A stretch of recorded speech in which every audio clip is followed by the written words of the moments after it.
I'm really proud of our staff and coaches, the job they did in the spring recruiting period. Uh, Thought we signed 4 quality players to go along with 3 really good high school players in the fall. I think we've got a really good mixture of height, versatility, shooting, experience with our 3 transfers.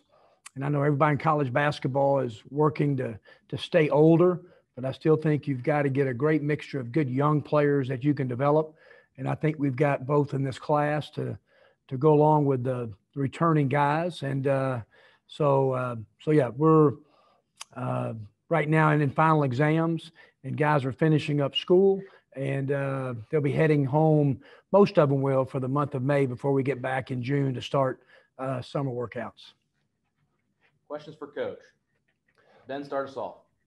Kermit, obviously you're filled up here now with all the additions that you've made, but do you still look at it as you're still looking potentially to add, or maybe there's a need you might address and that the portal's something you're still going to look over? Yeah, Ben, I don't think anybody's ever done in recruiting, really in any class, whether it's, 21, 22, or 23. So I think we're always still paying attention, at everything during the year, but feel really good about where we are right now.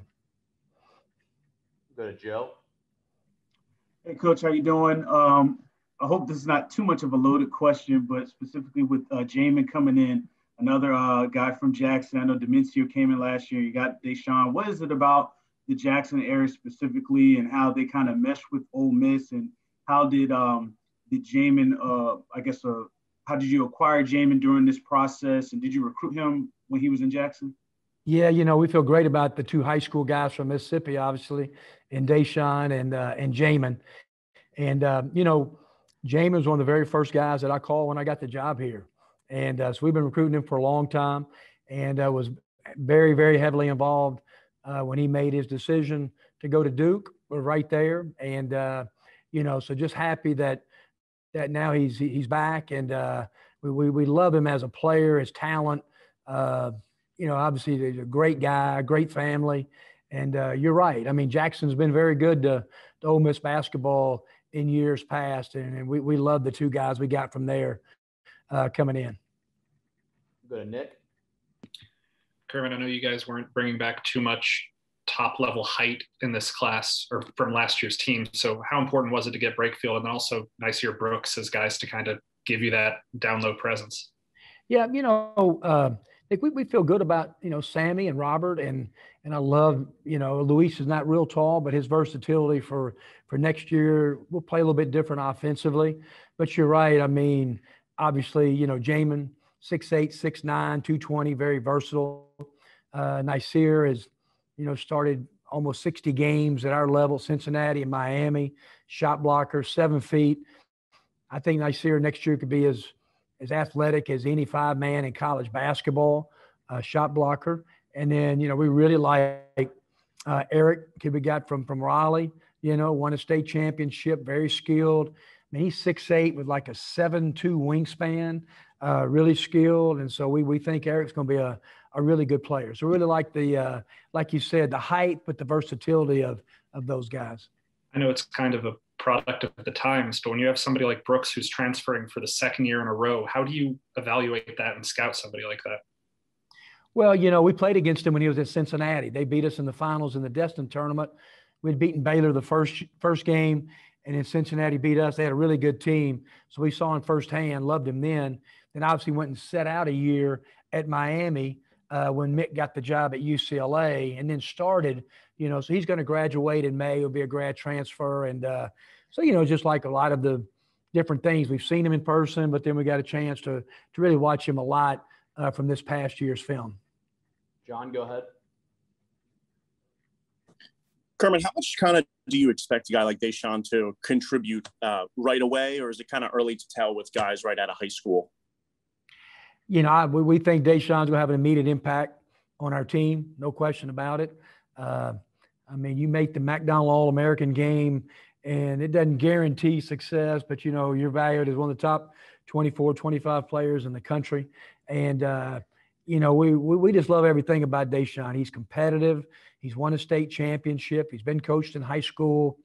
I think he may be the most electrifying scorer and maybe in the class. And so, yeah, I mean, Deshaun will have a great chance to make a really early impact at Ole Miss.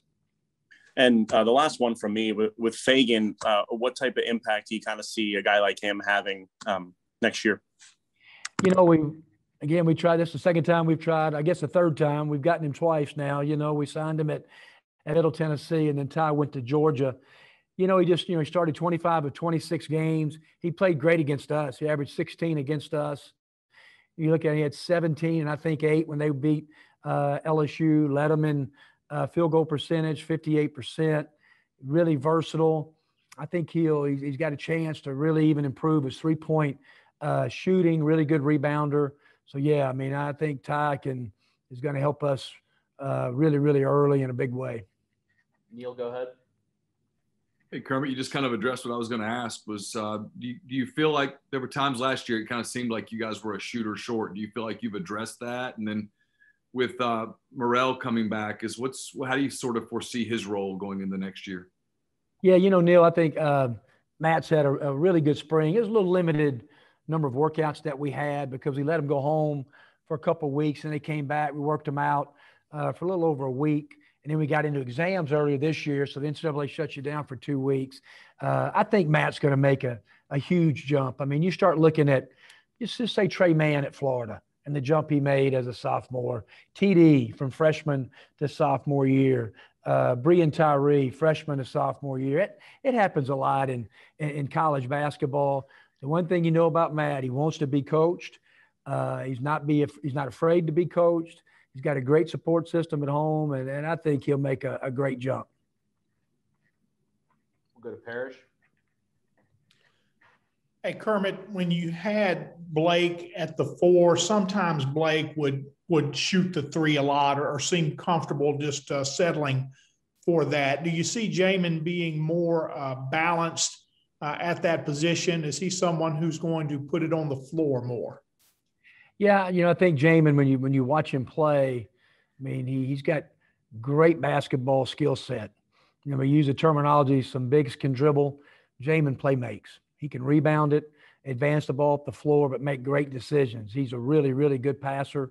You know, I think he can be a really good three-point shooter. I think can be a high 30s three-point shooter at 6'9".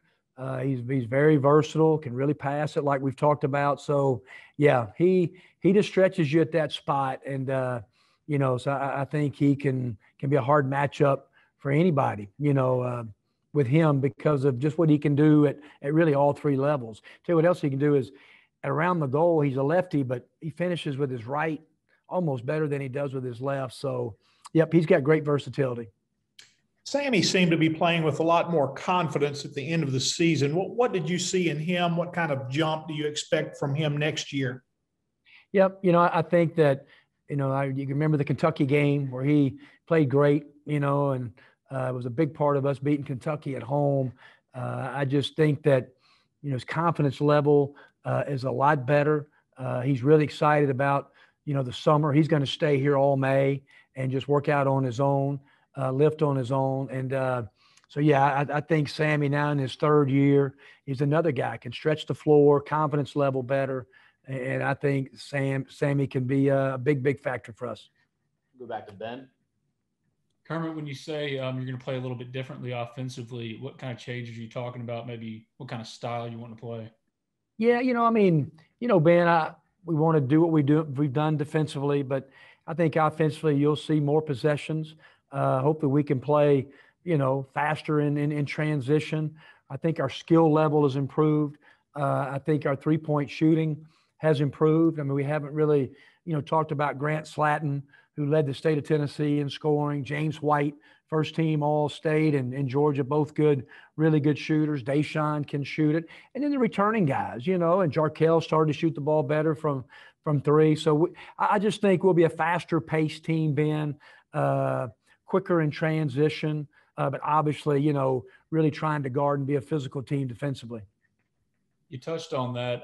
The freshmen obviously being good shooters is one thing, but they're freshmen, and there's volatility there. So really, when you're talking about 3-point shooting, is the improvement got to come from Jarkel and Matt and Luis for the most part?